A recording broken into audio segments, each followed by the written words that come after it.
Hola, el día de hoy a mi compañero Juan Camilo Muñoz y a mí Richard Soto nos corresponde hablarte sobre el tema microbiota en las aves.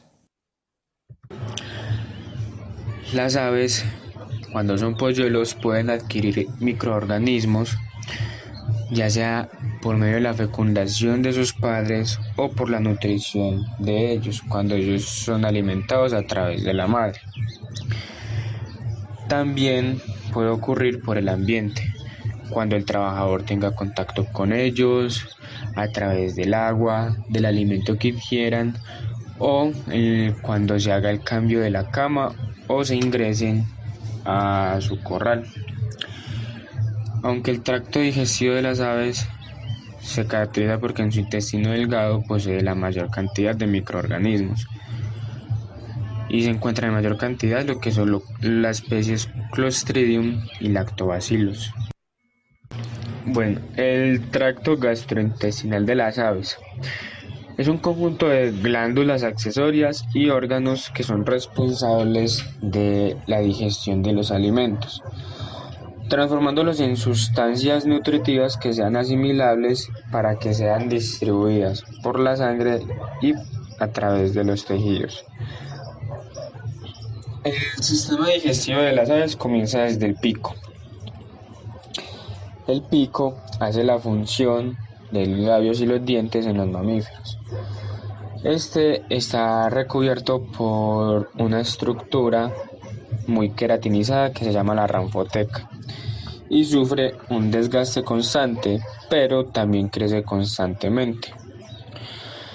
La cavidad orofaringea es la unión de la cavidad oral y la faringe. En este se encuentran las coanas, que cumplen la función de conectar la cavidad nasal con la boca. El esófago es el lugar por el cual los alimentos que son ingeridos pasan hacia el estómago. En las aves existe el buche, que es una estructura accesoria del esófago. En el buche posee un pH que va entre 4 y 6 y su principal función es almacenar temporalmente los alimentos antes de ir al estómago. El estómago de las aves se divide en dos, en un estómago glandular y un estómago muscular. Entonces las aves, para facilitar su digestión, dado que consumen granos y semillas, ellas consumen piedras, lo que le ayuda pues a la trituración de estos alimentos. Lo que se conoce como el estómago glandular del ave es el proventrículo. Aquí se encuentran las glándulas gástricas que segregan el jugo gástrico, por el cual pasan los alimentos que proceden del buche, y de ahí esos alimentos se dirigen hacia la molleja. La molleja, que es el estómago muscular del ave, y su principal función es el aplastamiento y la pulverización de los alimentos. El intestino delgado cumple la función de absorber los nutrientes como son las grasas, los carbohidratos, las proteínas, los ácidos grasos, todo proveniente del alimento que es ingerido. Y esto se subdivide en duodeno, que es en donde se vierten las secreciones pancreáticas y biliares; el yeyuno, que es donde se absorben las sustancias del quimo. El quimo es el alimento digerido ya compactado; y el ileón, que es donde se absorben los nutrientes digeridos. El intestino grueso, la principal función de este es almacenar residuos de la digestión.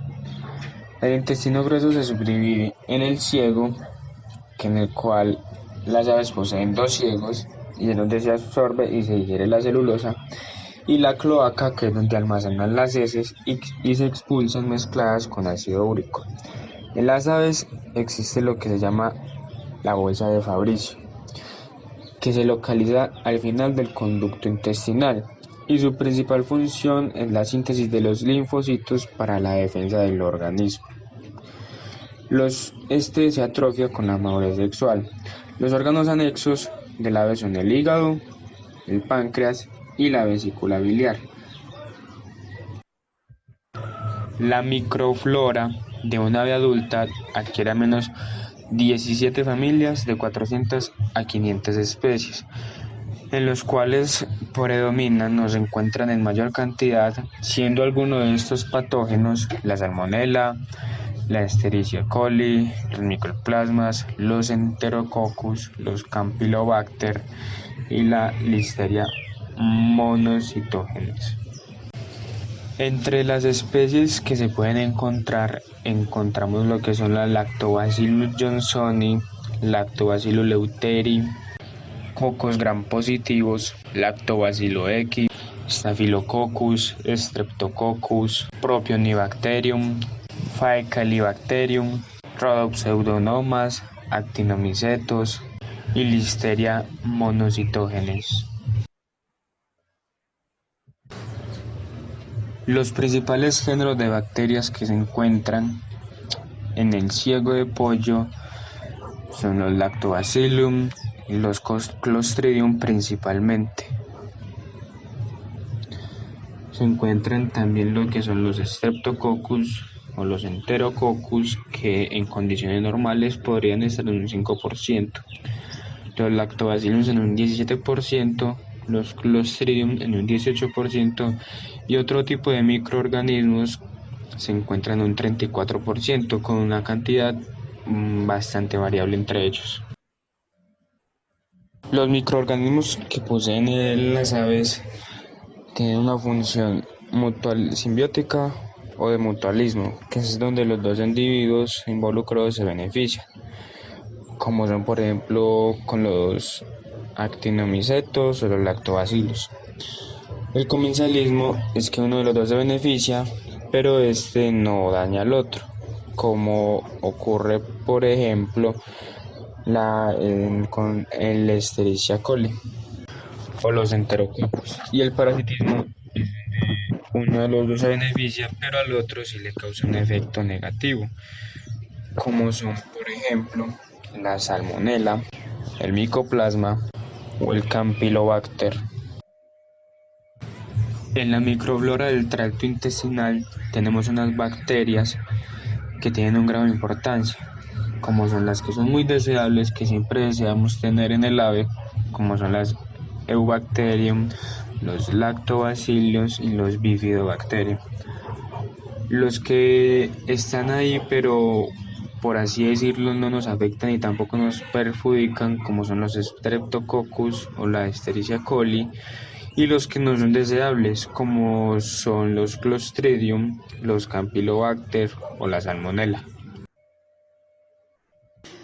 El mutualismo es cuando los dos individuos obtienen un beneficio mutuo y ninguno sale perjudicado, o sea que la microbacteria y el huésped obtienen un beneficio cada uno y ninguno tiene algún daño, como puede ser con las bacterias Lactobacillum o la Saccharomyces o los actinomycetos.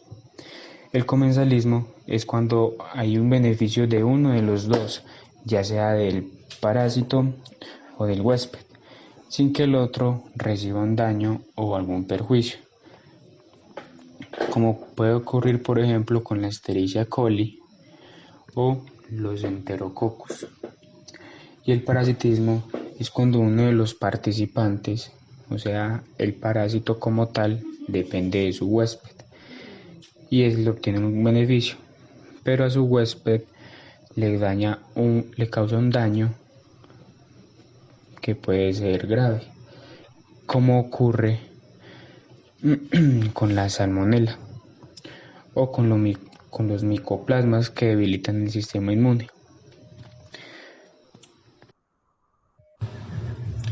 Todos esos microorganismos en el ave tienen efectos inmunológicos, tienen efectos que ayudan a su desarrollo y su crecimiento, que le ayudan a mejorar su salud y el desempeño productivo, que ayudan a un balance microbiano o también que pueden ser patógenos y parasitarios, como por ejemplo los micoplasmas que debilitan el sistema inmune y causan una enfermedad respiratoria crónica. Las Listeria monocitógenes, que son huéspedes naturales, los Campylobacter, que provocan diarreas, pero no es una enfermedad grave que se puede controlar fácilmente. O la Escherichia coli, que se encuentra normalmente en las aves y no es nociva para ellas. O como pueden ser la salmonela, que disminuyen la producción del huevo y en varias ocasiones pueden causar la muerte del animal, siendo esto una enfermedad zoonótica.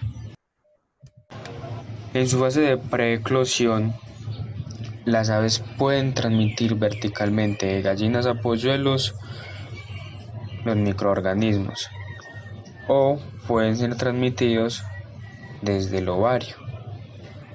En la fase preinicial, cuando las aves nacen, tienen un tracto digestivo estéril y se han hecho estudios en donde muestran que después de 24 horas ya se empiezan a encontrar colonias como son de Lactobacillus o Leptospiraceae, cocos gram positivos o Escherichia coli. En la fase de engorde podemos encontrar una mayor variedad de lactobacillus como son los Lactobacillus aviares, Lactobacillus gallinarum, Lactobacillus salivarius, pero también se encuentran cepas de Escherichia coli, Propionibacterium y Clostridium. En espacial se dice que en el buche, en el proventrículo y en la molleja tienen un pH extremadamente ácido, por lo que los microorganismos que allí proliferan más son los del género Lactobacillum. Pero en estos también se encuentran lo que son Clostridium, Gallibacterium, Beinolea, Enterococcus, Bacteroides. En su intestino delgado se encuentran Streptococcus, Enterococcus, las Escherichia coli y gran cantidad de Lactobacillus también. En su ciego alberga una gran cantidad de Streptococcus y proteobacterias, algunas especies de Clostridium coccoides y Entericus. Ya terminada esta primera parte donde conocemos de manera general en qué consiste la microbiota y los efectos que tiene dentro del ave, vamos a pasar ahora a una aplicación en la industria avícola que es de mucha importancia y que todos debemos conocer. Esa es la salud intestinal. ¿A qué se refiere? Es un equilibrio entre tres factores principales, que son la dieta, que es el alimento que le damos a las aves. Segundo, la mucosa, que es todo este tejido intestinal, el cual absorbe los nutrientes, y la microbiota, que parte de esta, que actúa en simbiosis, ayuda a la digestión y a la absorción de todos estos nutrientes beneficiosos para el ave. Además de ser beneficioso en la parte nutritiva, también ayuda a la parte inmunológica, que se puede tener una resistencia a las enfermedades. Además de esto, una buena salud intestinal nos puede ahorrar muchos gastos y puede beneficiarnos eliminando la necesidad de utilizar antibióticos promotores de crecimiento. El desequilibrio de esta salud intestinal se puede ver reflejada en una baja de los índices de producción del animal. Por eso debemos estar muy pendientes de los factores que pueden afectar esta salud. Unos de ellos son la calidad del agua, que es el primer nutriente del animal por el cual van a ingresar microbios y va a afectar esa microbiota, sea de buena manera o de mala. Y también dentro del cuerpo del animal nos ayuda en el transporte de nutrientes dentro del intestino y alrededor de todo el cuerpo. El segundo aspecto es la dieta, las materias primas con las que alimentemos al animal.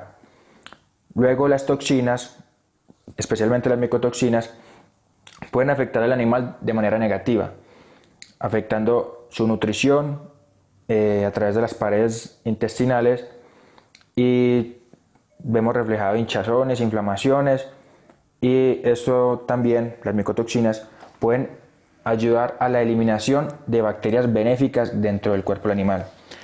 Continuamos con la bioseguridad. Este aspecto es más referente al sitio y el control de patógenos que se hace por parte del cuerpo de trabajo. Y por último, el manejo, que es cómo se maneja el animal en el espacio en que estén y por la mano humana, causándoles el menor estrés posible. La salud intestinal se enfoca principalmente en la integridad de la mucosa gastrointestinal, que es el primer tejido que entra en contacto con los constituyentes del alimento.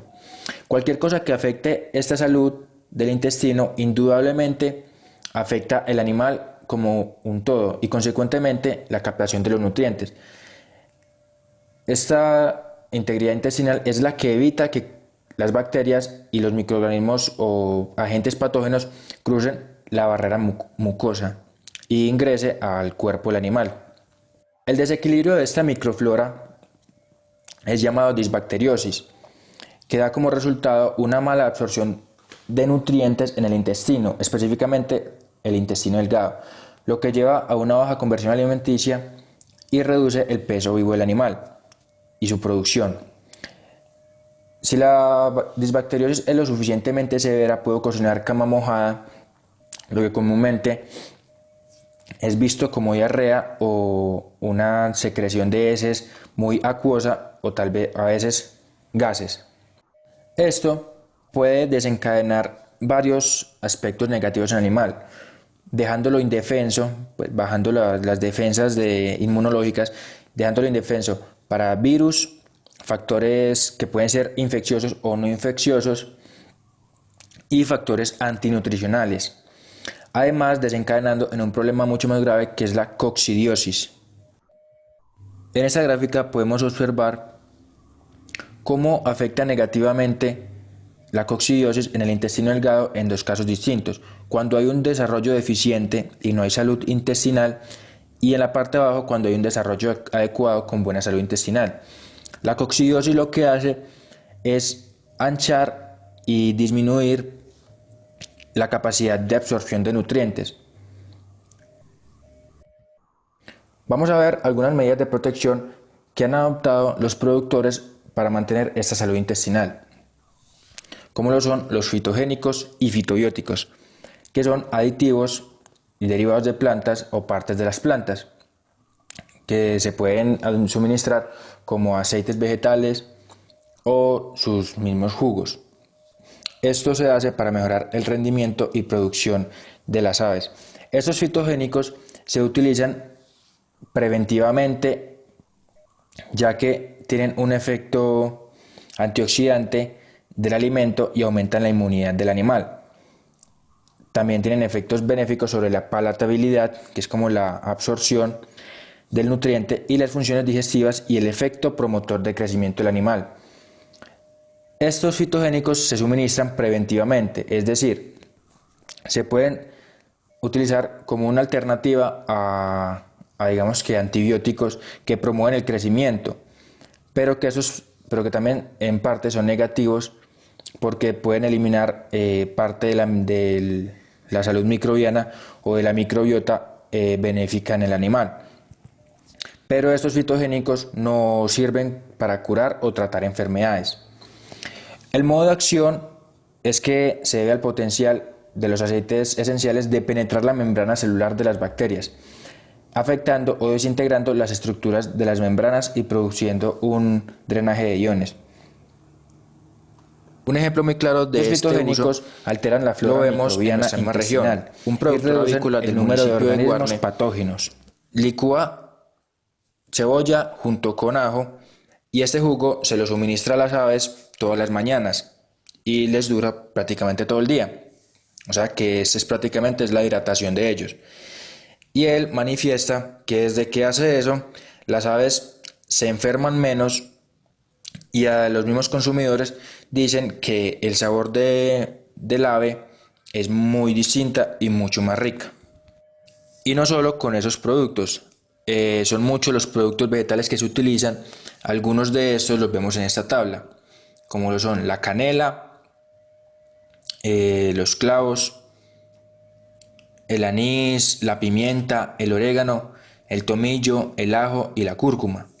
pero vemos que en todo se utiliza una parte distinta de la planta y todos tienen un efecto distinto y una función distinta dentro del cuerpo del animal. El uso de probióticos y prebióticos es otra de las medidas de protección adoptadas por los productores. Esta alternativa es un poco más conocida y incurre en diversos campos, más ampliamente que los fitogénicos. Estos probióticos son su modo de acción incluyen diversos factores, como lo son el mantenimiento de la microflora intestinal normal por exclusión competitiva y antagonismo. Alteran el metabolismo mediante el aumento de la actividad de la enzima digestiva. Generan una disminución de la actividad enzimática bacteriana y la producción de amoníaco, y mejoran el sistema inmune. Esas actividades en el sistema gastrointestinal van a traer como consecuencia una mejora en el rendimiento productivo de las aves y por ende mayor rentabilidad. Esperamos que la presentación haya sido lo más clara posible. Con este tema de la salud intestinal se busca que los productores avícolas eliminen en gran medida el uso de antibióticos promotores de crecimiento, que lo que hacen es generar una resistencia bacteriana, lo que recae en pérdidas económicas por mayor incidencia de enfermedades por causa de agentes patógenos en el animal. Además de que esa salud intestinal va más acorde con el bienestar animal y con el buen desempeño de ellos dentro del sector avícola y el sistema de producción de la granja.